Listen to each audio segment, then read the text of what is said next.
À Paris, il y a un problème, ce sont les classes moyennes qui n'ont pas les moyens de se loger, qui ne sont pas éligibles aux critères du logement social et qui n'ont pas les moyens de payer un loyer sur le marché libre. Alors il y a l'encadrement des loyers qui est revenu, c'est tant mieux, mais ça n'est pas suffisant. Et donc le rôle de la ville de Paris, c'est d'investir et de structurer ce logement intermédiaire, de le faire avec les bailleurs et de permettre ainsi à des classes moyennes de pouvoir rester vivre à Paris, de pouvoir s'y réinstaller. Je pense par exemple à des professeurs, à des policiers, à des infirmiers. Quand on travaille aux hôpitaux de Paris, on doit pouvoir vivre à Paris. Ce sont ces classes moyennes qui seront l'une de mes priorités sur les questions de logement dans le mandat que je ferai.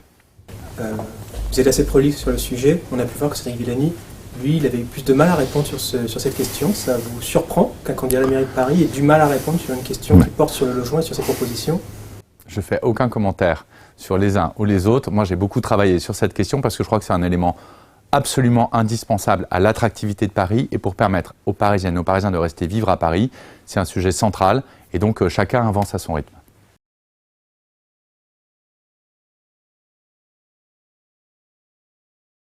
Moi, je ne souhaite pas que demain, on puisse avoir plus de voitures à Paris, c'est évident.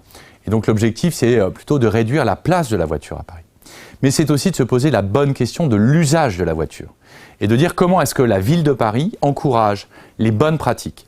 C'est l'autopartage, c'est le covoiturage, c'est au fond le fait que demain, eh bien, ce mode de transport qui a fait que nos villes se sont organisées comme ça depuis des décennies, eh bien, change, qu'on en change l'usage.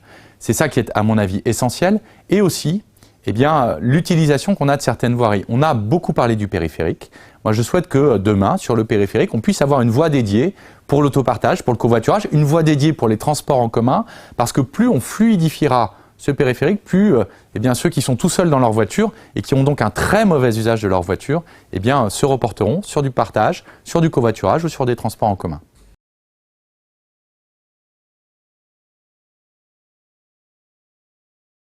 Être maire de Paris, c'est se battre pour l'avenir de nos enfants. Et parmi les sujets qui concernent nos enfants, il y a la question de l'alimentation et des cantines scolaires. Et il y a un arrondissement où il y a un très gros problème. Moi, j'ai eu l'occasion de rencontrer les associations de parents d'élèves qui se battent depuis des années maintenant. C'est le 18e arrondissement. Il y a 14 000 enfants qui sont à la cantine dans le 18e arrondissement. Et aujourd'hui, la qualité n'est pas au rendez-vous.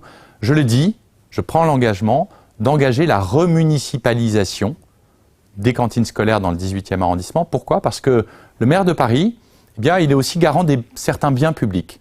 C'est le cas pour l'eau qui à Paris a été remis en gestion municipale. C'est le cas aussi demain, si vous me faites confiance, sur la question des cantines scolaires. Parce que l'alimentation, pour beaucoup de nos enfants, le repas de midi, c'est un des repas les plus équilibrés. Eh bien, il faut qu'on puisse être à ce rendez-vous-là. C'est bon en question de santé et c'est bon pour des questions environnementales.